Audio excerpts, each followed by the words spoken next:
say aloha and welcome. Hi, I'm Jeff Kola, your host. We are Citizens for a Better Way.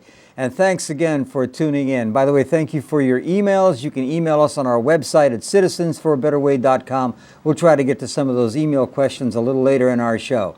Well, like the title said, it's the economy, stupid.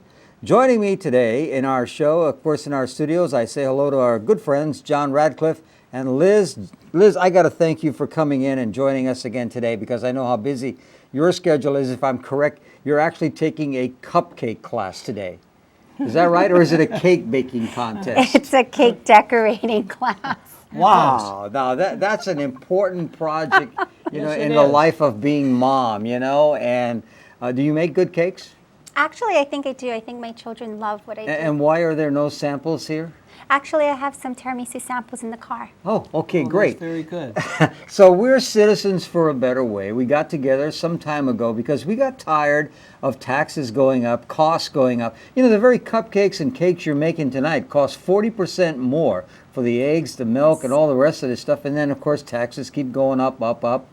So it is the economy, stupid. And when we talk about our economy, we hear so much information. One of our viewers dropped us an email saying, "Hey, Waikiki's busy. What's all the problem?" John, you want to address that? Well, actually, Waikiki is busy, but it used to be a lot more busy, and it could be a lot busier still than it is. We could go back to the baker thing there for a minute. I used to be a baker myself. And again, no samples. And no samples here. But okay. The reason I'm not a baker today, in large part, is the kind of baking that we used to have in America in those days is now gone. You don't have individual bakers anymore. Everybody's got to be in a big kind of a machine, kind of an operation in order to work. And of course, in Hawaii, everything is brought in from the mainland anyway. And so we've got to deal with all that sort of stuff. No pun intended, since I know we're on the bakery line, but the costs here are definitely layered. The costs are They're layered. They are layered all over the place. Our biggest problem in Hawaii is that we just don't have enough jobs. We don't have a big enough pie. We don't have a big enough economy for us to sustain the kind of lifestyle that we want to have here in Hawaii, and that's all got to change. We've got to make some changes before very much longer. We can't continue to raise taxes on the few people who live here. We have about 1.3 million people that live here, and we are taxed near to death. And we're taxing and taxing. And so we've got to figure out some way to get our economy moving again, and tourism is one area where we need to change it a little bit and add on some activities. As you know, there are no entertainment venues much in Waikiki anymore. No movie theater at all. There used to be None. 8 movie theaters. None. There are now zero movie Zero. theaters. You used to be able to go to many, many shows, 20, 30 different kinds of entertainment venues and shows, almost none of those around. So now what tourists can do is they can walk up and down the street. And we have very fewer of them than we would like to have. Well, I recently spent the evening in Waikiki. There was a block party going on, and I spent the evening, and I called 2 days before the event. I had no problem getting a room at the first hotel I called. It was a nice room. I mean, they took really good care of us and everything. But, for me, that tells me the hotel had to be running at least, 25 or 30% empty. But, before we really discuss Waikiki and our idea of revenue, I want to, again, talk a little bit about how tough it is here to make ends meet. And Liz, I know you juggled all the balls to make it meet. I mean, you got to balance the family budget. You got to make sure that you have money to buy kids clothes. I mean, you got to, you got the house payment, the car payment, the insurance. I mean, how do you do that? I mean, I'm impressed that people can even balance their budget here because it is the economy. It's completely the economy, and I think that we're attacking the everyday citizen, and we need to put a stop to this. And again, like John said, the most important way is by creating jobs. It's fundamental that the community and the public realize that our primary economic engine is tourism, and how can we build on what is sustaining us presently, tourism. How can we enhance what we currently have? Because the numbers aren't coming in. The media might tell you that the numbers are sensational. We're at 32%, we're at this, we're at that. But those are on projected and forecasted studies that have been lowered according to our time right now. Yeah, I want to point out and underscore, Jeff and Liz, that in 1988, tourism amounted to about 30% of our economy. whereas in 2010 it only amounted to about 16% of our economy. So it's actually dropped as a percentage of the economy in our state, and yet it's our biggest money earner. Next to tourism and so forth, our biggest employment agency, or the biggest group of people who are working in anything, are government employees. So the government is actually holding our economy up with the employees that it has. And there are some real challenges on a federal level. I just saw an article the other day about all these federal cuts and proposed cuts, and how Hawaii, who we've been so dependent on that. That's not something we can take for granted or count on in the near future. And so the cost to us citizens, and you know what, guys, again, this is how we got started. We got started as a group of citizens who said, enough. We can't just keep raising the taxes. There has to be a better way. We're Citizens for a Better Way. You get our complete story online at citizensforabetterway.com. Join us, sign up. We need all the help we can get. And our idea, I want to go back to the basis of our idea, because our idea is a solid idea. It's an idea for a single standalone casino in Waikiki. And the thing that really intrigued me about this is, Liz, imagine someone coming in and writing the government a check for 150 or 200 million dollars. I think that right now, taking a look at where the economy stands and knowing with all of these federal cuts that are coming in, that it's truly something to be afraid of. Because with economic downturn is going to come an increase in crime. You're going to see, we already have a problem with unemployment, okay? But by bringing in this money, to help stabilize our economy, not fix, okay, but start stabilizing what's really going down, is going to be such a benefit. It's going to help so many ways and trickle down to help the average citizen. Well, I think when we talk about the economy, a lot of times people get wrapped up in the semantics or the names or the numbers, and you hear something like, well, unemployment's just over 6%. Well, it used to be just over 4%. So people say, well, that's only up 2%. No. That's a 50% jump in the number of people who are without a job. And I always used to say, there's really no such thing as 6% unemployed. If you're unemployed, you're 100% unemployed. Exactly. You have no job. And the main thing is that there's no real light at the end of the tunnel here for us. We don't have an economy which is growing. We have an economy which is shrinking. So we need to do something about that. We need to change the way we do business. If we continue to do exactly what we've been doing in the past, we're not going to get anywhere. Well, it hasn't worked. The past has shown us and come to reveal to us in today's day and age that the past hasn't worked. So let's think of something new. Let's develop something else. Well, I can something tell you, that's going to create jobs. I went to the store the other day because my wife is always nagging me about eating healthy. She's going to watch this, And so she says, you got to eat more healthy. You got to eat more healthy. And so much for the cake, Liz. I'm glad you didn't bring it. But it's like, okay, you got to have more fresh fruit. You got to have more apples. And so I picked up a couple of apples from the supermarket. I had no idea that it was going to cost me over $10 for a couple of apples and a handful of grapes. So eating healthy is expensive. It is, and that's just one component of our economy and how costly it is to live here. Correction, Jeff. I think it's not just eating healthy, it's eating, period, is expensive. And for someone who doesn't have a job, you need to decide whether you're going to pay rent or you're going to eat and feed your children. And that's a really scary thing. And I think that's why we're here, that John and I are here to really try to see how can we start helping these people who need a job immediately. Right. Well, we have no question we have the highest unemployment we've had in decades, over 6%. And there's nothing on the horizon. There's a lot of talk about one project, but everything's banking on one project. When I went to school, of course, way back when, the number one, we used to joke that the state bird was a crane, a building crane. Right. And today that bird is extinct. Right. You don't see that bird at all. You see that bird in Singapore, you see that bird in China, you see it in other places, but not here.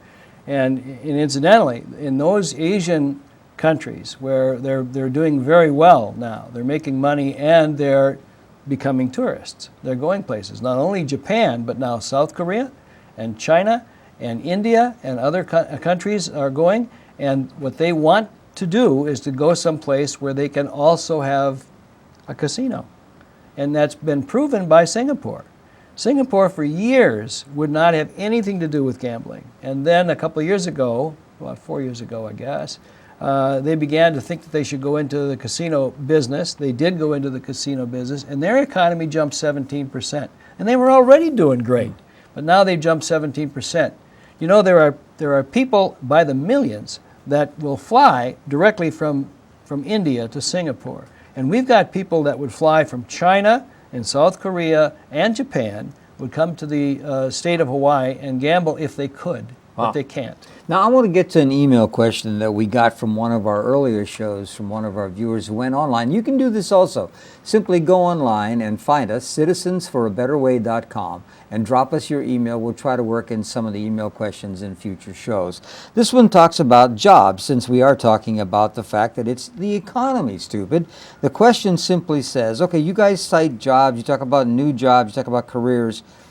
Can you show us some real numbers on how jobs and wages actually impact us, direct and indirect? John, I understand you brought a slide with all this information. We have some slides. We've got a slide we'd like to put up now, if we can put it up, and I'll kind of go through that slide with you to give you some idea of what would happen if we were to have a casino here in the state of Hawaii. You see that slide that's on the screen right now? It says jobs and wages impact, direct, indirect, and ripple effect. The numbers on the left-hand side are wages and benefits in the millions, going from 0 to 600 million. And then the numbers on the right-hand side are jobs, going from 0 to 16,000. Now, the on-site jobs, which is the first green column that's standing up there, that indicates that we would be able to employ about 3,660 people directly in the casino. Wow. Yeah, wow. That's a big number. And we would employ about 573 in new jobs off-site who are vendors servicing the casino.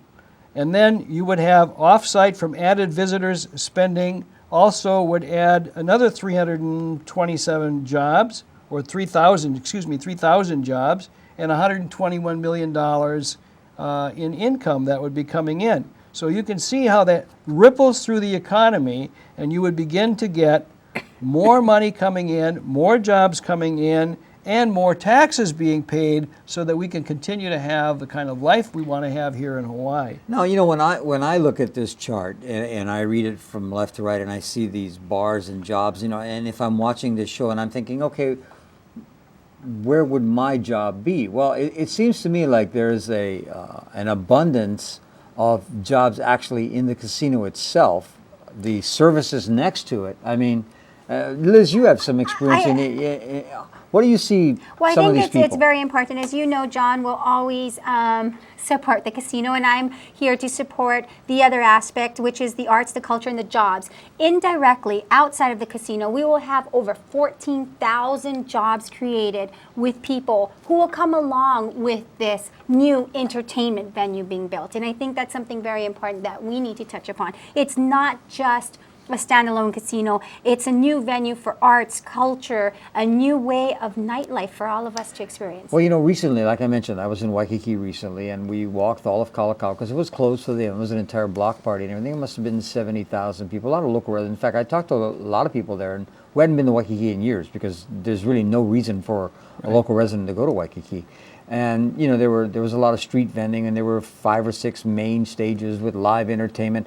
And it was kind of cool to see live entertainment in Waikiki, but this is an event that's happening once or twice a year. Right. So obviously, if you have live entertainment with featuring local entertainment from Hawaii, and you have a showcase and a venue for that, it appears that the local residents will support it and will come out. I think that's very important to note that we're not just about beautiful beaches and beautiful climates. We have some amazing talent here, and it would be incredible to showcase that and premiere that in one location. Now, I want to talk about something else, because when we talk about the economy, and we talk about it's the economy stupid and our idea of Citizens for a Better Way, the single standalone casino in Waikiki, let's talk about what I call the money drain, okay? And the money drain that exists here in Hawaii is, do either of you have a number on how many people from Hawaii leave to go and gamble somewhere else? How much of that money is literally flying out of town? Well, we do have some numbers on that. We've both looked at that. And Liz, you might want to just go start, and I'll try to I add think to it. with just to say with one particular airline,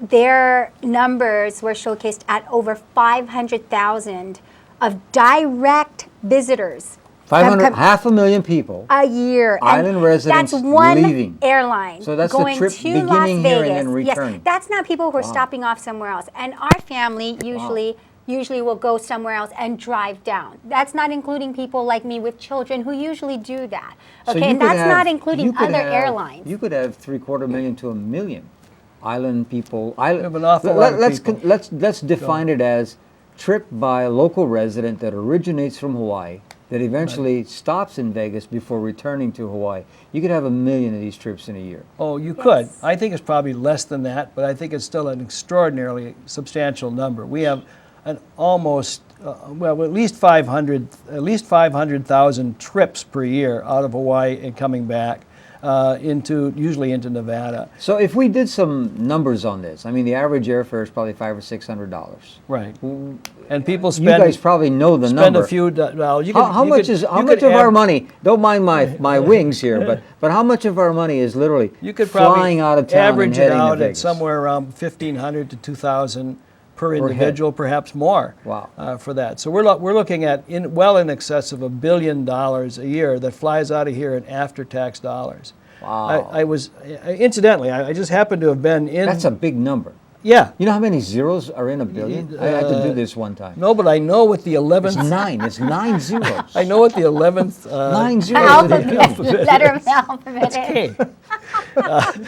I mean, that's a Folks, lot that of was an zeros. inside thing. That's a lot of zeros. You know. Well, I think that it's really important to know that of these 500,000 trips that the locals are taking, the demographic of this is the age group between 50 to 80 years old. Yeah. These are people. These are the My people group. who built My people. our state. Well, okay? both of our people, Yeah, not her right, people yet. right. I mean, Hey, she's hey. closing in on it, though. She's got a long way to go.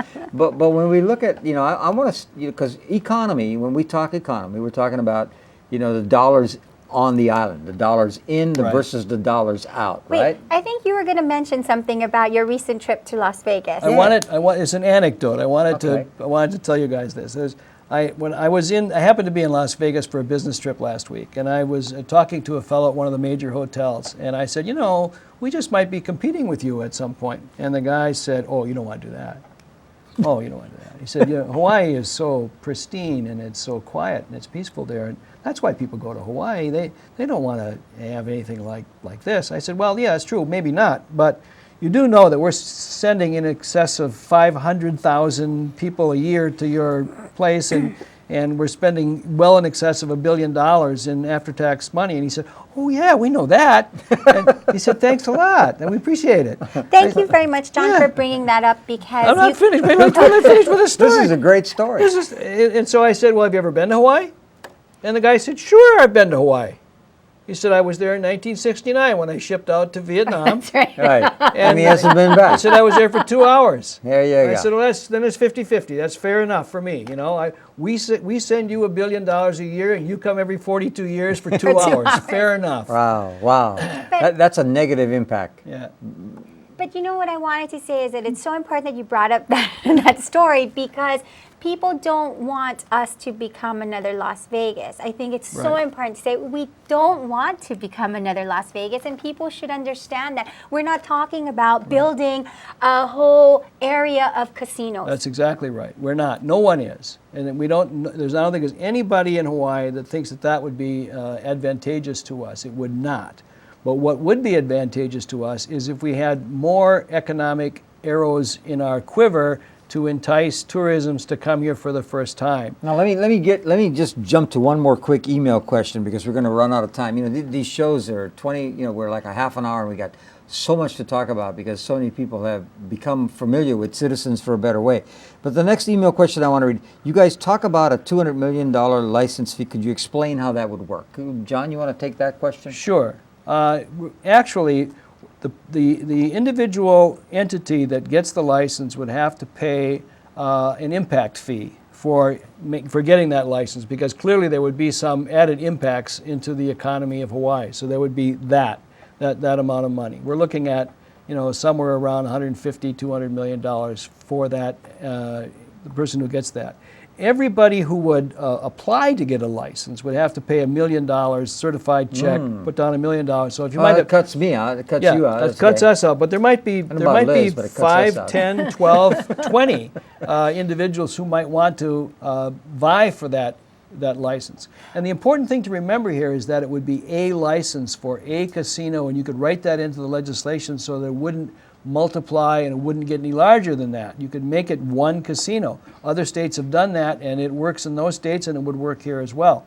I could point out that there are something like 11,000 casinos and or gambling establishments in the 48 other states that have gaming, and they're doing fine. So we would just be one, and that would be enough for us. But in order to get that, the individual getting it would have to pay a very high premium. And that would be some really good immediate money Now, this to is help this is a question maybe you can answer, Liz. This is another email question that says, okay, it's been talked about, and talked about. Why hasn't it happened? Well, because I believe that our economy hasn't been at the place that it is now, where, you know what, as a form of desperation, we're now grasping at straws. What are we going to do? What are we going to do to stabilize our economy, to let the moms and dads be able to pay for the groceries and the food and everything else? Well, on the way out here, I rode in one of my associates' big trucks, and we were talking about how much his truck cost to register. He just registered his truck for $700. Okay, then how much the gas cost, and he noticed that the gas was up over $4.10. And so we stopped at the gas station to fill it up, and when he had the attendant come out before it was over, because they had to improve his credit line on his credit card, because the card would not accept more than $300 because the tank actually ran up to like $480 worth of gas for his truck. And I said, man, this is insane. When you figure out how much taxation is on that, and then now the taxation on your vehicle weight and the tax. I mean, friends, there has to be a better way. Enough is enough. It's enough. Yeah. There has to be a better way. Let's explore all the options. So, now, when we talk about the economy, and we talk about jobs, and we talk about creating so many different people, I wonder if we could go back to that slide for just a second there John, because I wanted to ask you a question. When we look at that slide and we see these numbers up there, and we see for the number of people on site, how long will it take to actually? Is that like including the construction workers, or that's the operational workers? Those are operational workers. Okay, so how long would it take to build this project? Well, you could build it in probably a year. You could put it up in a year. Immediate jobs. We could put it up right away, and there are sites available that where it could go up and so forth. And I think we've discussed on other shows, and it wouldn't hurt us, I suppose, to reiterate that there are parts of Waikiki that are slums. Yes. That we need, they really need to be redone and rebuilt and fixed up. And so, those are areas where we could look to put the casino. And it's a standalone casino, so the best part of this is, as Liz has been in the restaurant business and so forth, it would add to restaurant businesses. It would add to entertainment venues. It would add to hotel rooms. People would, more people would be using more hotel rooms. We've actually dropped the number of hotel rooms in Hawaii over the last number of years. Yeah. We haven't expanded it. We've dropped the number of that. So what we need to do is to do something to enhance our major industry, which is tourism. It's not going to be military in the future. It certainly can't be government. We're already cutting government. So it's going to have to be something. It's not going to be sugar. It's not going to be pine. It's going to have to be some aspects of tourism. No, I remember, I think Liz was talking about the impacts from our friends coming in from Asia and China and Korea, or maybe John had some numbers on how many we expect to come, traveling into Hawaii from the whole Asian side. And these people, obviously, they now go to gambling casinos, correct? Oh, sure. They love to gamble. I mean, studies that we've done, several studies, and we've also demonstrated, those here on the show from time to time, that approximately 80% of the people from Japan would like to have a casino, and the same is true for people from South Korea and from China. So they would love to have it. What we've got situation now is where they fly over us. They fly from China to the mainland, More dollars to flying the out. U.S. More Hey, dollars wait a flying out. minute. Isn't Japan proposing now the possibility of a new casino of a casino? Yes, yes, it is. The Japanese are, for the first time, intending to put a casino up inside Japan. Wow. And I think the Diet is going to actually take this up in October of this very year. So no matter where you go, there are people who are building That would be the casinos. equivalent of their legislature, just like Yes, the Hawaii's Diet is legislature. their Okay. legislature. It's like their national legislature, like their Congress. Okay. So there you have it. You know, getting back to our title, it is definitely the economy, stupid. You know, we make fun of that title. We may joke about that title. But we as citizens said enough already. Quit raising our taxes. Look at this idea. Consider it seriously. It was very close to actually being enacted in the last session, and we think if enough citizens get involved, okay, and get off your duff and get involved, and just simply go online and go to citizensforaBetterWay.com, sign up, volunteer, join us. You'll find a wealth of information, studies, all kinds of background material. But Liz, maybe you can share, 30 seconds or so, your passionate involvement and what got you involved. Well, as I said, John will always be the gentleman who's pushing for the casino, and I will always be the person who's advocating for creating jobs. I would love to see, some aid coming to this unfunded liability of state employee retirement funds, $8 billion, or for government medical benefits of $14 billion. I want to see helped. I want to see arts and culture brought back. Our being able to showcase the beauty of Hawaii's talent. Yeah. John, I'm going to give you 30 seconds to wrap up some final thoughts on how this could help our economy. Thanks. Look, folks, it's really quite simple. We have got to have more money in our economy. We can't continue to tax each other and tax each other and tax each other. That's not going to work anymore in the future. We've got to make the economic pie bigger so that we can all then share in the benefits of that. And that's not happening. So if you don't call your legislators, if you don't call your politicians, if you don't try to help, then nothing is going to get any better. But if you want things to get better, we've got to make a change. We're Citizens for a Better Way. You can find out everything about us at citizensforabetterway.com. We welcome your email questions. We try to fit them into the show as we go along. And we're happy to even speak to your group. So if you have a group that would like one of us to attend, let us know. Again, thanks for joining us. Until the next time we meet, I always say, spread the aloha.